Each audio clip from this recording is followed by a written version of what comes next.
আরে উজ্জ্বল, শুনলাম তোর বউ নাকি পালালছে।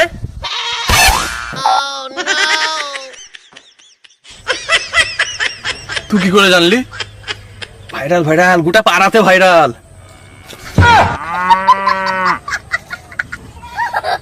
তুই তো খুব তোর বউ প্রশংসা করছিলিস, আমার কানে রক্ত ভাই করে দিয়েছিলিস এত প্রশংসাতে।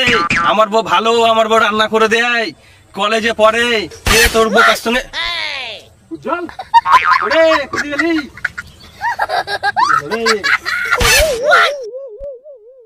আরে অঞ্জন, উজ্জ্বলকে দেখেছিস? ওর বোনকে বলে পালাইছে। আগে তো বড় বড় ডায়লগ মেরে আসলো যে আমার বউ আয়, আমার বউ বিশ্বের এক নম্বর বউ। দুদিন ধরে তো পাওয়া যায় না, আর বউ পালাইছে। অমুক অমুক উজ্জ্বল করে উজ্জ্বল বোন নাকি পালিয়ে গেছে।